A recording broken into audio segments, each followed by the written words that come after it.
Okay, we're back. Again, now, this series is just for my absolute most elite students. This is not for everyone. This is for the cream of the crop.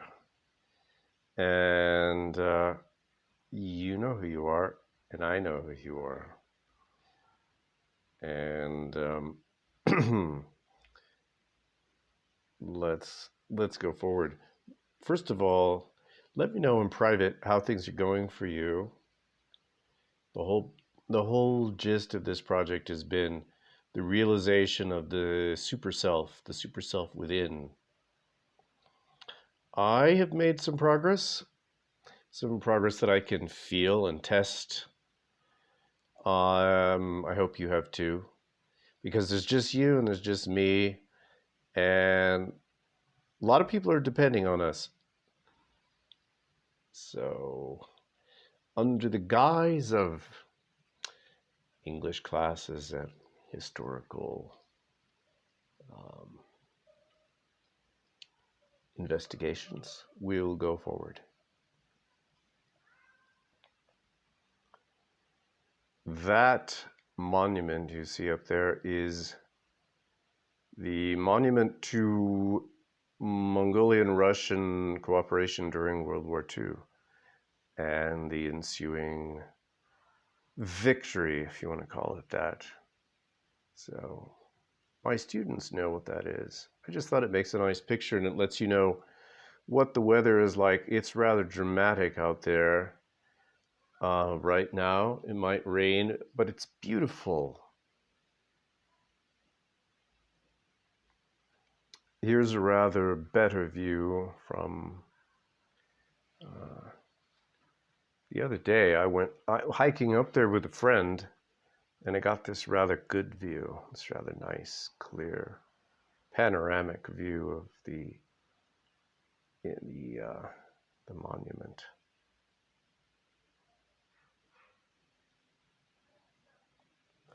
This is now part 4 in the most holy Trinosophia, the most holy threefold wisdom attributed to the Comte de St. Germain, but more likely written by Cagliostro, but we don't really know.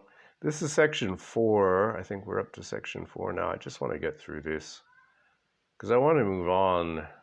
I'm impatient with this alchemical stuff. This is called the oven section. What's up here? Oh, flash drive, nothing to do, no pictures. Okay, oven, the oven section. In its place, a lake of fire presented itself to my sight. Sulfur and bitumen rolled in flaming waves. I trembled. A loud voice commanded me to pass through the flames. I obeyed, and the flames seemed to have lost their power. For a long time I walked within the conflagration. Arrived at a circular space, I contemplated the gorgeous spectacle which, by the grace of heaven, it was given me to enjoy. Has anyone, of my students, has anyone had a dream or been presented with a vision when you're in between waking and sleeping that was so beautiful that you were just enraptured, that you were transfixed?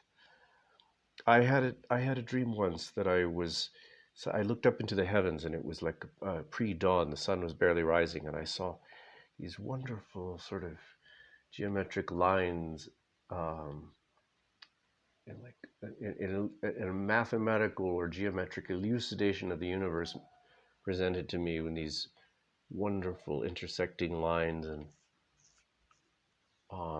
it was as though the heavens were explained to me in this sort of pre-dawn vision, and there was just this profusion of color, the whole range of color. It was beautiful, sort of like it wasn't fractals, it was something else. Or maybe you had a dream of some dark forest that was illuminated by um, some inexplicable agencies working in tandem with, you know, I don't know, the source of creation. Well, you've had whatever it is. I had a dream that I was sailing, and normally I'm quite afraid of the ocean, but in this dream, I was sailing across the ocean and I decided to dive off the boat into the ocean, which normally terrifies me. And it was so warm and luxurious, and I had the sense that the ocean was a nourishing force.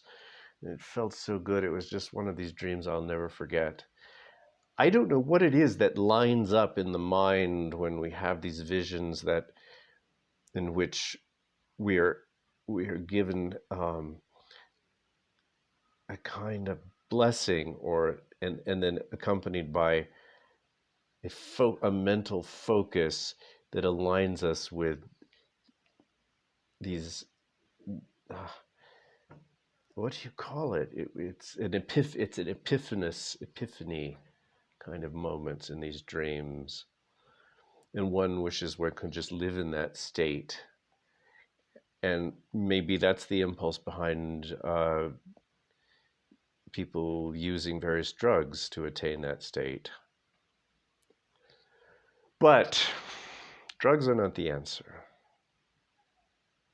Drugs are at best a kind of shabby, very shabby way of sort of pretending to touch upon these things. When they really come, well, I'm sure you know. So I'm just taking a break from this because he's talking about the grace of heaven, this gorgeous spectacle which by the grace of heaven it was given me to enjoy. And that's how it feels. It's as though almost at an alchemical level, something lines up within us at these moments when we have these dreams that we will never forget, that are so gorgeous, these spectacles that we feel privileged to enjoy, even though we are the creator. But is there such a thing? These are terms that we use. Did we create it? Are we the created? Are we the creator? Are we the act of creation? These are very deceptive kinds of intellectual considerations. Of course, you know, the actual truth is something that is beyond these considerations. Really, just let go of them. Moving on. 40 columns of fire ornamented the hall in which I found myself. One side of the columns shone with white and vivid fire. The other side seemed to be in shadow. A blackish flame covered it. In the center of this place stood an altar in the form of a serpent. A greenish gold embellished its divers scales in which the surrounding flames were reflected. Its eyes looked like rubies. A silvery inscription was placed near it, and a rich sword had been driven to the ground near the serpent, on whose head rested a cup. I heard the choir of the celestial spirits, and a voice said to me, "The end of your labor draws near. Take the sword and smite the serpent." Let's get a picture of that sword. There's the serpent, the altar in the shape of a serpent. There's the cup and the sword. I don't know what any of this means in alchemical terms.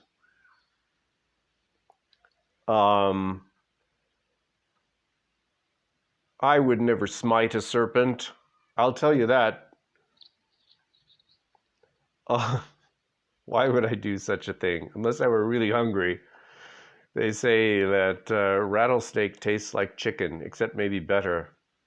If I were hungry, I would gladly eat a snake. I would gladly smite it in order to eat it.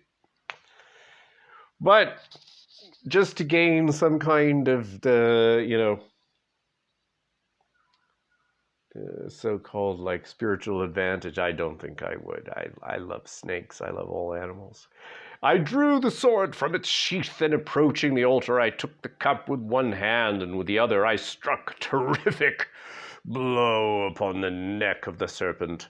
The sword rebounded, and the blow re-echoed, as if I had struck on a brass bell. I think this must allude to some alchemical process that an alchemist would know. This is not literal. We shouldn't interpret this literally, in my view. Not even metaphorically. I think this is like a recipe, and I think these are encoded alchemical terms that I don't understand. But I'm sure we'll get to know these things, and at any rate, this whole process is not about that. No sooner had I obeyed the voice than the altar disappeared, and the columns vanished in boundless space. The sound which I had heard when striking the altar repeated itself as if 1,000 blows had been struck at the same time. A hand seized me by the hair and lifted me toward the vault, which opened to let me through. Shadowy phantoms appeared before me. Hydras, lamaias, and serpents surrounded me.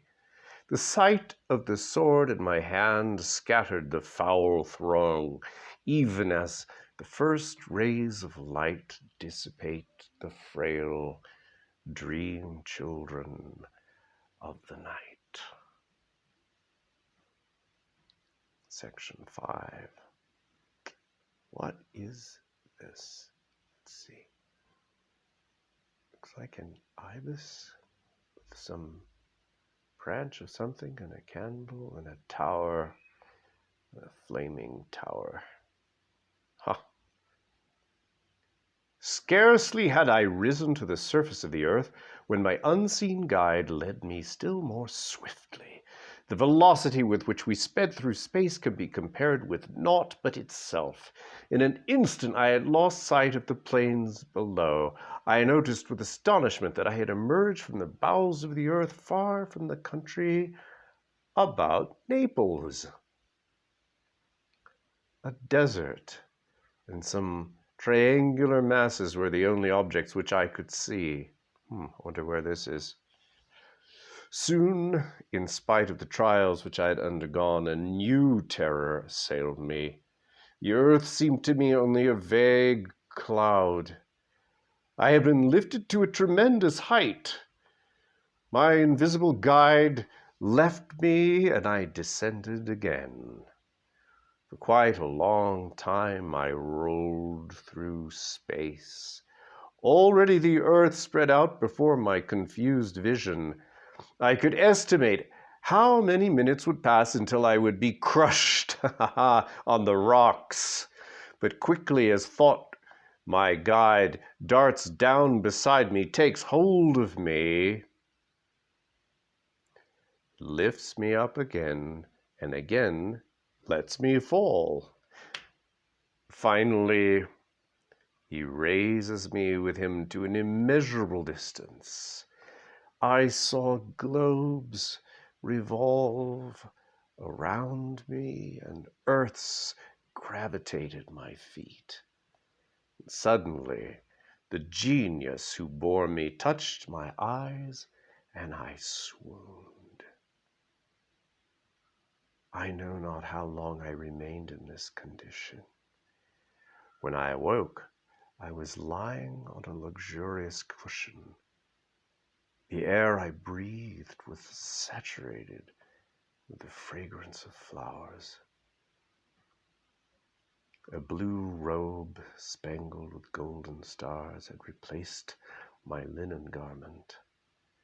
A yellow altar stood opposite me, from which a pure flame ascended, having no other substance for its alimentation than the altar itself. Letters in black were engraved at the base of the altar. A lighted torch stood beside it, shining like the sun. Hovering above it was a bird with black feet, silvery body, a red head, black wings, and a golden neck. It was in constant motion, without, however, using its wings. It could only fly when in the midst of the flames. In its beak was a green branch. Its name is... and I can't read that. The name of the altar is... and I can't read that. Altar, bird, and torch are the symbol of all things. Nothing can be done without them. They themselves are all that is good and great. The name of the torch is... I can't read that. 4 inscriptions surrounded these different emblems. Shall we proceed? You know, if you don't understand alchemy, I suppose this is just like it's just total insanity. But you know, I watch, I watch kids playing video games, and I watch a lot of movies today, and it has the same kind of quality of madness. What is this? Let's get it. Section 6. I just want to get through this. I want to get back to the history. I'm getting impatient with this, but maybe somebody hearing, one of my students hearing this will get something from this. I don't know. Section 6. I turned aside and noticed an immense palace, the base of which rested on clouds. Its mass was composed of marble, and its form was triangular. 4 tiers of columns were raised one above the other. A golden ball topped the edifice. The first tier of columns was white, the second black, the third green, and the last one a brilliant red. I intended, after having admired this work of immortal artists, to return to the place of the altar, the bird, and the torch. I desired to study them further. They had disappeared, and with my eyes I was searching for them when the doors of the palace opened. A venerable old man came forth clad in a robe like mine, except that a golden sun shone out of his breast. His right hand held a green branch, the other upheld a censer. A wooden chain was about his neck, and a pointed tiara, like that of Zoroaster, covered his white head. He came toward me, a benevolent smile on his lips. "Adore God," said he to me in Persian. "It is he who sustained thee in thy trials. His spirit was with thee. My son, thou hast let slip by the opportunity. Thou couldst have seized instantly the bird, the torch." What is this? Wait. Okay, there's the ankh, there's the bird, that's the altar he was describing. Okay, what do you think? Don't you want one of those in your apartment?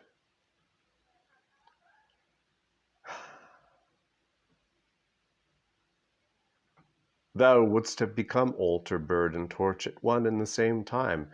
Now, in order to arrive at the most secret place of the palace of sublime sciences. Oh, I want to go there. I'd love to go to this palace of sublime sciences. In order to arrive there, it will be necessary for thee to pass through all byways. How do you do that? How do you pass through all byways? Come. I must first of all present thee to my brothers. He took me by the hand and led me into a vast hall. The eyes of the vulgar cannot conceive the form and richness of the ornaments which embellished it. 360 columns enclosed it on all sides. Suspended from a golden ring in the ceiling was a cross of red, white, blue, and black. In the center of the hall was a triangular altar composed of the 4 elements. On its 3 points were placed the bird, the altar, and the torch. Their names are now changed, said my guide. Here the bird is called... Okay, now I should be able to read that. That's not beyond reach. If I did a little research, I could read this. If I'm in the mood, I will do it for the benefit of my whichever students feel like they're testing me to be able to read this, but this doesn't look that impossible. But here you have the altar, the torch, the hall is called blah blah. Now that I don't think I could ever read the hall. The others looks like Hebrew letters. Well, not Hebrew. It looks like it's recognizable to me. The writing probably with the vowels missing. Probably read from right to left. Also, forgive my ignorance. Triangular altars. Okay, I should be able to read that. Oh God, I feel so ignorant. That's probably by tomorrow. If it's important, I will read this. That's Greek. Oananur? Oh wait, no. What is that thing? What the hell is that? Well, let me know. Around the altars were placed 81 thrones, to each of which one mounted by 9 steps, or 9 steps again, of unequal height, the treads being covered with red carpets. While I was examining the thrones, a trumpet sounded, whereupon the doors of the hall, that I don't think I'll ever find out what those symbols are, swung on their hinges to let pass 79 persons, all attired like my guide. Slowly they came near and seated themselves on the thrones, while my guide stood beside me, an old man distinguished from his brothers by a purple mantle, the hem of which was covered with embroidered characters, arose, and my guide, addressing them in the sacred tongue, said, "Behold one of our children, whom it is the will of God to make as great as his fathers. May the will of the Lord be done," responded the old man, and turning to me, he added, "My son, the time of thy physical trials is now ended. Thank God. Thank God. There remain long journeys for thee to undertake. Henceforth thy name shall be, whatever that is. Before thou visit this edifice, each of my 8 brothers and myself will present thee with a gift." He walked up to me, and with the kiss of peace, gave me a cube of gray earth called, whatever that is. And the second gave me 3 cylinders of black stone called, the third, a small piece of round crystal called Ch. The fourth, a crest of blue plumes named, whatever that is. That looks like Arabic. The 5th added a silver vase which carries the name of, now that I should be able to read. The 6th gave me a cluster of grapes known by the sages under the name of.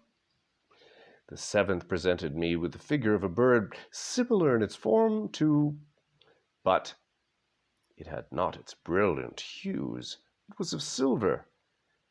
"It has the same name," he said to me. "It is for thee to give it the same virtues." The 8th gave me a small altar resembling the altar, I guess the original altar.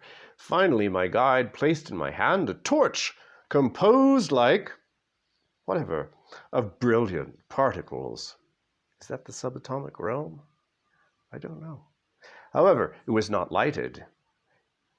It is for thee, he said, like those unlighted torch.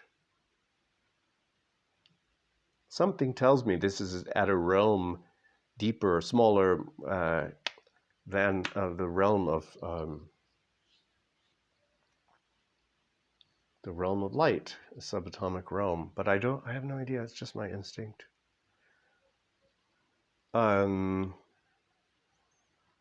It is for thee, he added, like those that have preceded it, to give it the same virtues. Reflect on these gifts. Then said the chief sage, they all lead equally to perfection, but none of them is perfect in itself. It is from their admixture that the divine product must come. Know also that all of them are null if thou employ them not in the order which thou hast received. The second, which serves for the use of the first, remains merely crude matter without warmth and without usefulness, unless in its turn it is aided by that which comes after it. Guard carefully the gifts thou hast received, and set out upon thy journeys after thou hast drunk from the cup of life. Hereupon he handed me a crystal cup of shining liquor of saffron hue. Its taste was delicious, and it emitted an exquisite aroma. I was about to hand the cup back to him after moistening my lips in the liquor, when the old man said, "Drink it all. It will be thy only nourishment during thy journeys." I obeyed, and felt a divine fire course through all the fibers of my body. I was stronger, braver, even my intellectual powers seemed doubled. I hastened to give the greeting of my wise men to the august assembly.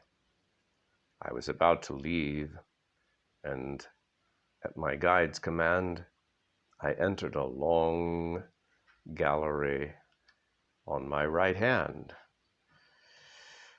Oh my God, okay, let's give it a rest. What is the value of this? This is like Dungeons and Dragons or something. Please, I'm not apologizing for my ignorance. If anybody can defend any of this, please let me know. And we'll continue with section 7 next time. I wish you all the very best. And whatever alchemical processes you're going through within yourselves to produce this super version of yourself, I encourage you, I give you all my support, and I just hope absolutely the best for everyone who might be listening. I know very few of you, very few. It's very elite, this process, very special. All right, love to you all.